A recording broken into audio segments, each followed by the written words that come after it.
देखिए, पश्चिम बंगाल चुनाव के परिणाम यानी रुझान धीरे धीरे आते जा रहे हैं। वहाँ पर बम्पर भारतीय जनता पार्टी की बम्पर जीत हुई है। आज हमारे साथ में आसनसोल जो विधानसभा सीट थी, वहाँ 7 के प्रवासी जितेंद्र गोठवाल जी, जो पिछले कम से कम 4 महीनों से लगातार ज़मीनी स्तर पर काम कर रहे थे, और आज जब चुनाव परिणाम आए तो शायद अब वहाँ का माहौल ही दूसरा है, क्योंकि टीएमसी से मुक्त करवा के भारतीय जनता पार्टी की 7 की 7 सीट पे कब्जा जमाया है भारतीय जनता पार्टी ने। हमारे साथ में है जितेंद्र गोठवाल जी, उनसे हम बात करेंगे और इस रणनीति का जो मेन अहम किरदार हैं, एक तरह से देखा जाए तो इन 60 सीटों के अहम किरदार हैं, लगातार ज़मीनी स्तर पर काम करते रहे हैं, आम जनता आम कार्यकर्ताओं से लगातार संवाद चलता रहा। अब क्योंकि जीत चुकी ये पार्टी, ये जयपुर में, हम इनसे बात करेंगे। सबसे पहले तो आपको बधाई हो 7 की 7 सीट जीतने पर। आप 4 महीने से लगातार वहां पर विधानसभा क्षेत्रों के लगातार दौरे पे थे। अब क्योंकि पार्टी की जीत सुनिश्चित हो गई है, क्या ऐसी चीज़ें रही जिसको टीएमसी को उखाड़ने में आप लोगों को इतना समय लगा? देखिए, भारतीय जनता पार्टी निरंतर काम करने वाला दल है। भारतीय जनता पार्टी राष्ट्र प्रथम के लिए काम करती है। भारतीय जनता पार्टी पंडित दीनदयाल उपाध्याय जी के सपनों को पूरा करने के लिए काम करती है, अंत्योदय के लिए काम करती है।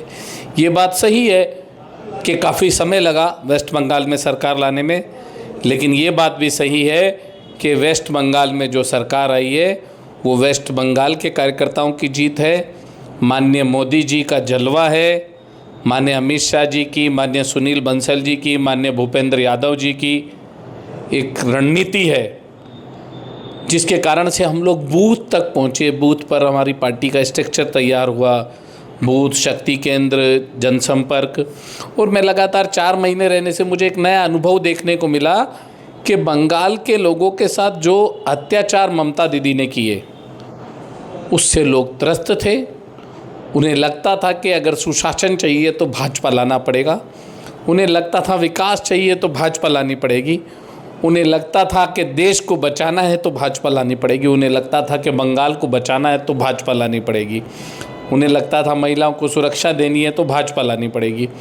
और मुझे ये लगता है कि बंगाल की जनता के साथ साथ पूरे देश में एक वातावरण बना कि कुशासन को हटाना है, ममता दीदी को हटाना है, वेस्ट बंगाल को बचाना है। इसलिए पूरे वेस्ट बंगाल ने जो हमें जन समर्थन दिया, मैं वहाँ के लोगों को प्रणाम करता हूँ, धन्यवाद देता हूँ कि उन्होंने इतना बड़ा जन समर्थन भारतीय जनता पार्टी को दिया। और विशेष तौर पर आसनसोल की जनता को धन्यवाद देता हूँ कि आसनसोल की जनता ने एक तरफा चुनाव भारतीय जनता पार्टी के पक्ष में वोट कर किया। मैं आसनसोल की जनता को बहुत बहुत धन्यवाद देता हूँ।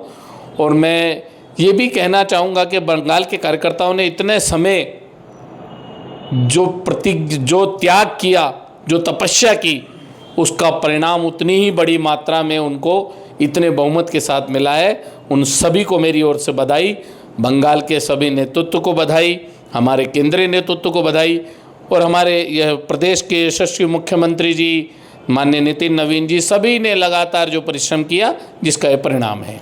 हम ये कह सकते हैं कि आतंक बनाम अब राम राज्य की स्थापना साफ दिखाई दे रही है। देखिए, निश्चित तौर पर आपको ये मानना पड़ेगा कि राम राज्य की कल्पना के साथ ही भारतीय जनता पार्टी पूरे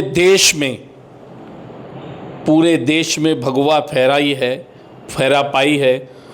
और हर राज्य के अंदर एक ही सपना, एक ही कल्पना, भगवा की सरकार हो, राम राज्य स्थापित हो, और उसी कल्पना के साथ हमने बंगाल में फतेह किया। अच्छा गोठवाल जी, क्योंकि एक सबसे बड़ा जो सवाल है, क्योंकि आसनसोल में आज काउंटिंग के दौरान 2 विधानसभा सीटों पे हल्की हल्की झड़प भी हुई है वहाँ पर, तो क्या लगता है कि आज चुनाव परिणाम आने से पहले ही जिस प्रकार से टीएमसी के कार्यकर्ताओं ने वहाँ पे उपद्रव किया है, तो क्या लगता है कि एक तरह से देखा है तो आम जनता ने सिर्फ इसीलिए भाजपा को चुना कि भाजपा वहाँ पर सुशासन लाने का पूरा 100% प्रयास करेगी? देखिए, मुझे जो लगता है टीएमसी की गुंडागर्दी और दादागिरी इस हद तक हो गई थी कि उनका जाना तय था। और टीएमसी के लोगों ने जो इस तरह की घटनाएं करना प्रारंभ की, अभी मैं आसनसोल में बात कर रहा था तो मुझे पता लगा कि टीएमसी के लोग ही टीएमसी के कार्यकर्ताओं के साथ मारपीट कर रहे हैं। उनको लगता है कि इन लोगों ने हमारी नहीं चलने दी, 15 साल इन लोगों ने हमें परेशान किया, हमारे नाम पर पैसा खाया, हमारे नाम पर कोयले की दलाली की, हमारे नाम पर इन्होंने यहाँ के लोगों को परेशान किया। वही लोग उनके साथ मारपीट कर रहे हैं। फिर भी मैं बंगाल की जनता से और आसनसोल के सभी कार्यकर्ता बंधुओं से आग्रह करूँगा कि आप सब शांति बनाकर रखें, शांति प्रिय ढंग से काम करें।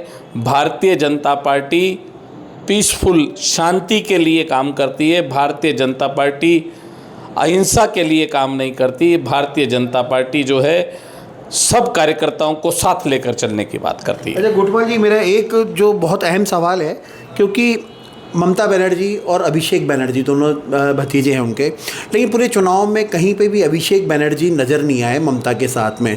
तो क्या लगता है कि ये आपसी फूट के कारण जो आज हर्ष हुआ है टीएमसी का, जिस पे बीजेपी ने पूरा ध्यान केंद्रित किया और वहीं पे जाके अपने गेम को आगे बढ़ाया? देखिए, मुझे जो लगता है कि टीएमसी की कोई आपसी फूट नहीं थी। टीएमसी में ममता और अभिषेक दोनों एक ही सिक्के के दो पहलू थे।